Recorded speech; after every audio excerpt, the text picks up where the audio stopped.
নমস্কার প্রিয় শ্রোতা বন্ধু, শ্রুতি সাহিত্যে আপনাদের সবাইকে জানাই আরও একবার স্বাগত। আশা করি সবাই ভালো আছেন। শ্রুতি সাহিত্যে রামায়ণের প্রায় শেষের কাছাকাছি আমরা পৌঁছে গেছি। আমি আপনাদের কাছে গল্পের আকারে সমস্ত কিছু লীলা, ভগবান কৃষ্ণ, ভগবান শিব এবং অন্যান্য দেব দেবতা গণেদের সমস্ত কাহিনীগুলিকে সুন্দরভাবে ফুটিয়ে তোলার চেষ্টা করি, অত্যন্ত সহজ ভাষায়, সহজভাবে, যাতে আপনাদের বুঝতে এবং শুনতে দুটোই ভালো লাগে। আমি যেমন নতুন কিছু শিখতে পারছি, অজানা তথ্য জানতে পারছি, আমার জানার সঙ্গে সঙ্গে আপনারাও এই তথ্যগুলি অবশ্যই জেনে রাখুন। আমরা হিন্দু সমাজে বাস করছি। সনাতন ধর্ম আমাদের শ্রেষ্ঠ ধর্ম। তাই আমাদের ধর্মকে সম্মান জানানোর জন্য আমাদের কিন্তু প্রত্যেকটি দেবদেবীর মহিমা জানা অত্যন্ত প্রয়োজনীয়। তার সাথে রামায়ণ, মহাভারত, গীতা ইত্যাদি বিষয়গুলি আমাদের নখদর্পণে থাকা অবশ্যই প্রয়োজন। তাই আমি চাই আপনারা প্রত্যেকেই এই বিষয়গুলি, অতঃপর কিছুটা বিষয় আপনারা সংগ্রহ করে নিজেদের মনে গেঁথে নিন এই বিষয়গুলি, যাতে একজন হিন্দু সনাতন হিসেবে আপনার পরিচয় দিতে কারো কাছে ভয় না পেতে হয়। এই বিষয়গুলি জানা অত্যন্ত প্রয়োজনীয় এবং এগুলি আপনার হিন্দু ধর্মের জন্য, সনাতন ধর্মের জন্য নয়, জীবনের জন্য যে কতটা গুরুত্বপূর্ণ সেটা এগুলি আপনারা পড়লে, শুনলে অবশ্যই বুঝতে পারবেন। আমাদের জীবন চালানোর জন্য যেমন মহাভারতের প্রত্যেকটি পরত আমাদের জানা উচিত, ঠিক তেমনই কিভাবে সুশাসন ব্যবস্থা করা যায়, কিভাবে সবাইকেও শাস্তির মধ্যেও খুশি রাখা যায়, এই সমস্ত কিছু শ্রীরাম থেকে পাওয়া যায়। তাই রামের কাহিনী আপনাদের সবাইকে অবশ্যই জানতে হবে, পড়তে হবে। কি শাসন ছিল তার, কি সুশাসন, তিনি কি মহান ছিলেন তিনি এক বিরাট বড় রাজা, তবু তার মন কতটা সুন্দর ছিল, প্রজাতির বিষয়ে সে কতটা ভাবাকৃত ছিল। এইসব বিষয়গুলি যদি আমরা আমাদের মনে গেঁথে নিতে পারি, আশা করব আমরাও কিন্তু একজন ভালো মানুষ হয়ে উঠব। চলুন আজকের এই ভিডিও শুরু করার মাধ্যমে আমরা আরও এক ধাপ এগিয়ে যাই এই বিষয়গুলি সম্পর্কে জেনে নেওয়ার জন্য। আমি ইতিমধ্যেই রামায়ণের অনেকগুলি কাহিনী পূর্বাপর দিয়ে এসেছি। আজকে বলবো সুন্দরাকাণ্ড এবং লঙ্কাকাণ্ড, যেটি লঙ্কাকাণ্ড আমরা প্রায় সবাই জানি, রাবণের হত্যাকাণ্ড, আর এবং আমাদের এটা জানাও উচিত। চলুন আজকে তাহলে সুন্দরাকাণ্ডটা শুরু করা যাক। বানর সেনার সমস্ত তথ্য জানবার পর তারা দক্ষিণ সাগরের দিকে অগ্রসর হলেন। মহেন্দ্র পর্বতে পৌঁছয়ে বানর সেনাদের সেনাপতি দুঃসাহসী হনুমান লঙ্কায় প্রবেশ করার ইচ্ছা প্রকাশ করলেন। অন্যান্য বানর সেনারা আনন্দিত হয়ে পুষ্পমালা নিয়ে তাকে ভূষিত করলেন। তারপর হনুমান তার সেনাদের সকল আনন্দের উচ্ছ্বাস মাথায় নিয়ে সকল দেবতাকে একে একে প্রণাম করে লঙ্কার উদ্দেশ্যে উড়ে গেলেন। যাওয়ার সময় পথমধ্যে নাগমাতা সুরসা রাক্ষসীর মূর্তি ধরে খেতে গেলে হনুমান তার পা বন্দনা করায় সুরসা রাক্ষসী তাকে খাওয়ার কথা ভুলে গিয়ে হনুমানকে আশীর্বাদ করেন। হনুমানের যাওয়ার পথে সাগর তার আশ্রুত হিমালয় নন্দন মৈনাক পর্বতকে সমুদ্র বক্ষ হতে তুলে পথশ্রমে ক্লান্ত হনুমানকে কিছুক্ষণের জন্য বিশ্রামের ব্যবস্থা করে দিয়েছেন।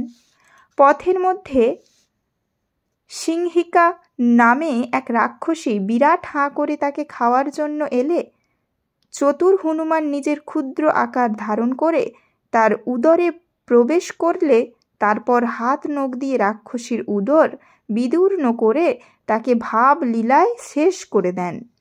তারপর হনুমান সাগর পার হয়ে সুবেল পর্বতে আসেন। এবং ধীরে ধীরে লঙ্কাপুরীতে প্রবেশ করে দেখে কি অপরূপ সৌন্দর্য। তা দেখে হনুমান অবাক হয়ে গেল।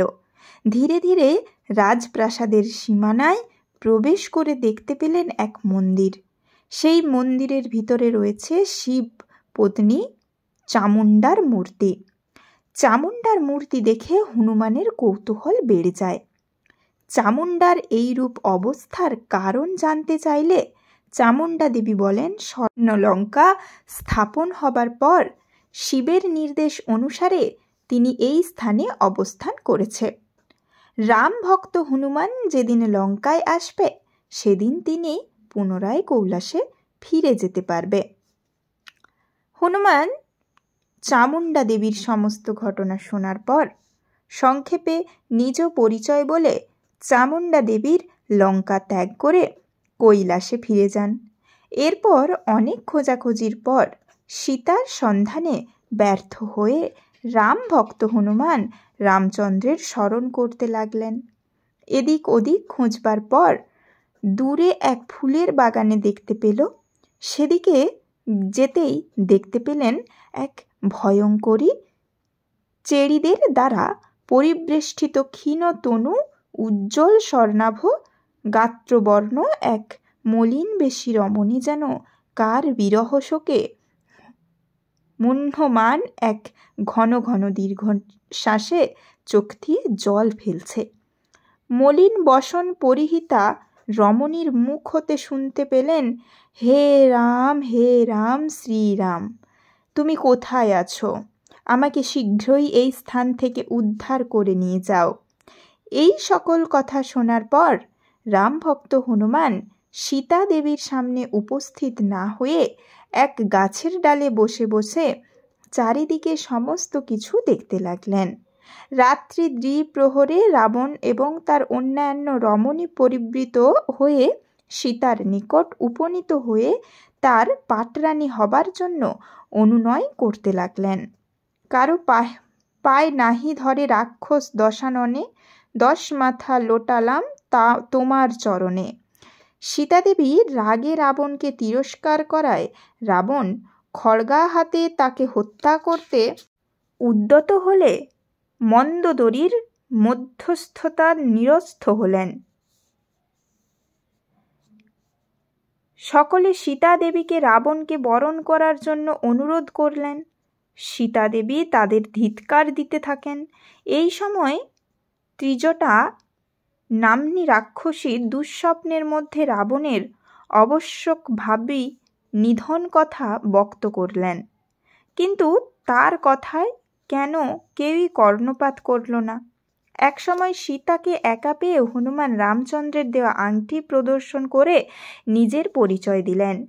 হনুমানের নিকট সব কথা শুনে সীতা দেবী আনন্দে অশোক বনে বসে রইলেন এবং কিভাবে দুঃখে সহিতে বন্দিত আছে সব সবিস্তর হনুমানকে বলতে লাগলেন। একটি মুকুটমণি দিয়ে বললেন, এটি রামচন্দ্রকে দেখিয়ে বলবে আমি এখনো পর্যন্ত অশোক বনে জীবিত আছি।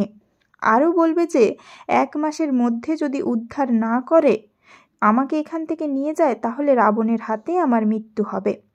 সীতা দেবী বললেন, চেড়িদের মধ্যে ত্রিজটা চেড়ি খুব ধার্মিক, তাছাড়া রাবণের পত্নী মন্দোদরীও খুব সহানুভূতিশীল। সীতা দেবীর সকল কথা শুনে হনুমান কিছুদিনের জন্য লঙ্কায় থেকে গেলেন। লঙ্কায় থাকাকালীন হনুমানের নানান রূপে অপরাজিতা সৃষ্টি হতে লাগলেন।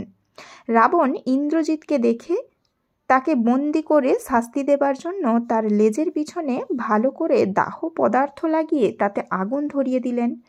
হনুমান খুব অপমানিত হয়ে রামভক্ত বিভীষণের ঘর ছাড়া সকল লঙ্কাপুরীতে আগুন ধরিয়ে দিলেন। কুম্ভকর্ণ ঘুমন্ত ছিল বলে তার ঘরটি রক্ষা পেয়েছিল। লঙ্কাপুরী পুড়ে ছারখার করে দিয়ে মহেন্দ্র পর্বতে বানর সেনাপতি তার যুবরাজ অঙ্গদের সঙ্গে মিলিত হয়ে পরবর্তী কাজের জন্য কিষ্কিন্ধায় চলে যান। সেখানে গিয়ে রামচন্দ্রের নিকট সীতা দেবীর মুকুটমণিটিকে তুলে তারপর রামচন্দ্রের নিকট সকল ঘটনা বললেন। রামচন্দ্র আবেগপূর্ণ চোখে জল বহু কষ্ট দমন করে রেখে বললেন, কি দেব তোমায় আমি নাহি জানি। আমি তোমার এই কথা বলে রামচন্দ্র হনুমানকে জড়িয়ে ধরলেন। তারপরে সবাই সীতা দেবীকে উদ্ধার করার জন্য দিন ঠিক করলেন। বানর সেনাদের অস্ত্রসজ্জিত হবার পর নির্দেশ দিলেন, উত্তর ফাল্গুনী নক্ষত্রের মাঝরাতে তাদের শোভাযাত্রার দিন ঠিক হলো। এদিকে রাবণ জননী নিকষা লঙ্কার অমঙ্গলের চিহ্ন দেখতে পেয়ে পুত্র বিভীষণকে বলল রাবণের অসৎ কর্ম থেকে বিরত থাকার জন্য। ধর্মভীরু বিভীষণ ভ্রাতা রাবণকে অনুরোধ করল তার সাথে সীতা হরণের জন্য লঙ্কাপুরীতে অমঙ্গল ঘটেছে।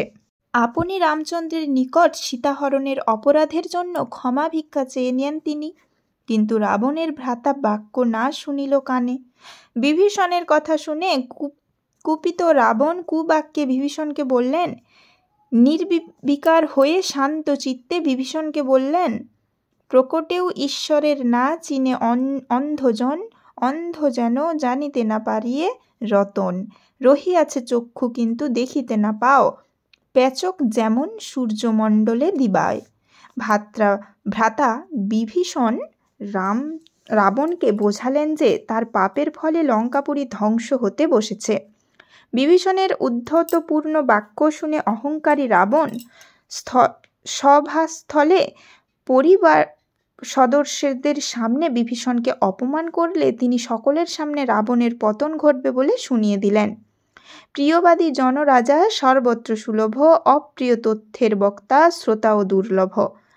বিভীষণের 4 জন অমাত্যসহ সভাস্থল পরিত্যাগ করে একে একে জননী ছায়া সরমার নিকট হতে বিদায় নিয়ে আকাশপথে যাত্রা শুরু করলেন। বিভীষণ, অনল, ভীম এবং সম্ভবতী এই 4 জন আমত্তকে নিয়ে একসঙ্গে লঙ্কার কিছুটা দূরে কপিসেনা পরিবেষ্টিত অপস্থারণ শ্রীরাম ও লক্ষ্মণের নিকট উপস্থিত হলেন এবং তার সঙ্গে মিত্রতা লাভ করার ইচ্ছা প্রকাশ করলে সুগ্রীব ও অমাত্যদের অনিচ্ছা থাকা সত্ত্বেও তাদেরকে পরম সমাদরে গ্রহণ করলেন রামচন্দ্র। রামচন্দ্রের নিকট বিভীষণ শপথ বাক্য পাঠ করলেন। রাম ও লক্ষ্মণের নির্দেশ দিলেন বিভীষণের রাজ্য অভিষেক করার জন্য। সাগর বন্দন করতে গিয়ে সাগরের উপাসনা করে কোনো ফল পেল না। বাধ্য হয়ে রামচন্দ্র অগ্নিবাণ দ্বারা তাকে বিদ্ধ করলে কাতর হয়ে সাগর রামচন্দ্রকে উপদেশ দিলেন, নলের শরণাপন্ন হলে তিনি সেতু বন্ধন করে কপি সেনাপতি পারাপারের ব্যবস্থা করে দেবেন। নল বানর সেনাদের নিয়ে সেতু বন্ধন করে দিলেন। রামচন্দ্রের আদেশে সেতু বন্ধনে কাঠবিড়ালির যথেষ্ট ভূমিকা ছিল। পাথরের ফাঁক ফোকর যা ছিল তা কাঠবিড়ালির শরীরের ধুলো বয়ে নিয়ে এসে সেই ফাঁক ফোকরে দিয়েছিল, যার ফলে তার সেতু আরও মজবুত ও শক্ত হয়েছিল। কাঠবিড়ালির এইরূপ ভূমিকা দেখে রামচন্দ্র বলেছিলেন, যেমন সামর্থ্য যার বন্দুক সাগর। সেতু বন্ধন শেষ হলে কপিসেনা সহ রামচন্দ্র ও লক্ষ্মণ লঙ্কায় প্রবেশ করে বিশ্বকর্মার পুত্র নলকে শিব মন্দির গড়ার আদেশ করেন। রামচন্দ্র সহস্র শ্বেতপদ্ম নিয়ে দেবাদিদেব মহাদেবের আরাধনা করলে রাবণের মৃত্যু কামনা করলে মহাদেব বলেন, রাবণ যদিও আমার পরম ভক্ত, কিন্তু তার মহাপাপের ফলে যুদ্ধক্ষেত্রে সে নিহত হবে। বানর সেনারা রামের জয়ধ্বনিতে লঙ্কাপুরীতে আকাশ বার্তার মুখরিত করে তুলল। এই সব সহ্য করতে না পেরে ভস্য লোকাজয়ের আদেশ করে বানর সেনাদের ভস্য করে দিতে বলল। রাবণ অভিসন্ধির কথা জানতে পেরে বিভীষণ রামচন্দ্রকে দর্পণ বাণ দিয়ে ভস্য লোচন নমকে ভস্মীভূত করে দিতে বললেন। রামচন্দ্র দর্পণ বাণ প্রয়োগ করলে ভস্য লোচন নিজ মুখ দর্পণ দর্শন করে ভস্মীভূত হলেন। এরপর আসবো লঙ্কা কাণ্ডে। এবারেই লাগবে রাম এবং রাবণের সেই মহাযুদ্ধ। চলুন শুরু করা যাক। রাম, লক্ষ্মণ, সুগ্রীব, অঙ্গদ, হনুমান প্রভৃতি সেতু পার হয়ে লঙ্কায় প্রবেশ করায় রাবণের চিন্তা আরও দ্বিগুণ বেড়ে গিয়েছিল। দুরাচারী রাবণের সূক্ষ্ম ও সারণ নামে 2 চর ছিল। রাবণ চর দুটিকে রামচন্দ্রের অনুসন্ধানের জন্য পাঠালেন। অনুজ বিভীষণ তাদেরকে চিনতে পেরে ধরার জন্য আদেশ দিলেন। রামপক্ষীয়দের সাথে লড়াই করে বন্দী হলেন। শুক এবং সারণ রামচন্দ্রের নিকট সমস্ত কথা বলল, কোনো কথাই গোপন না রেখে। তাদের এই কাজের জন্য উপযুক্ত দণ্ড নিতে রাজি হলে রামচন্দ্র তাদের ক্ষমা করে দিলেন। শুক এবং সারণ রাবণের নিকট এসে সমস্ত ঘটনা বলল। বানর সেনার সংখ্যায় বিপুল ও তাদের শক্তিও প্রচণ্ড, তাও বলল। তখন রাবণ নিজে দেখার জন্য প্রাসাদের চূড়ায় উঠে দেখতে লাগলেন। অনুজ বিভীষণ তা দেখে রামচন্দ্রকে বাণ নিক্ষেপ করায় রাবণকে আহত করবার জন্য অনুরোধ করলে সেই মুহূর্তে রাম ধনুকের স্বরোজ্জনায় করার উদ্দেশ্য নিয়েছিল। সেই মুহূর্তে রাবণ আড়ালে চলে যান। শুক ও সারণ রাবণকে বারবার বলতে থাকে সীতা দেবীকে রামচন্দ্রের নিকট নিয়ে যেতে। ইহাতে দুরাচারী রাবণ রেগে তাদেরকে ভৎসনা করতে লাগলে শুক সারণ তখন রাবণের নিকট হতে চলে গেলেন। রাবণের আর একটি চরের নাম ছিল শার্দুল্য। তার হাতে পান ও সুপারি দিয়ে রাবণ তাদেরকে দৈত্যকর্মে নিযুক্ত করল। রাজা চরকে দিয়ে সকল রকম খোঁজ খবর নিতে এবং তাদের দিয়ে রাজা পরচক্র ভেদ করতে সক্ষম হতেন। রামচন্দ্রের উপদেশ মতো শার্দুল্য তার 5 জনকে নিয়ে রামচন্দ্রের উদ্দেশ্যে রওনা হলে বিভীষণের তীক্ষ্ণ দৃষ্টি তারা এড়াতে পারেনি। বিভীষণ সেনাদেরকে সতর্কবার্তা বলে দিলেন। আজ এই পর্যন্তই।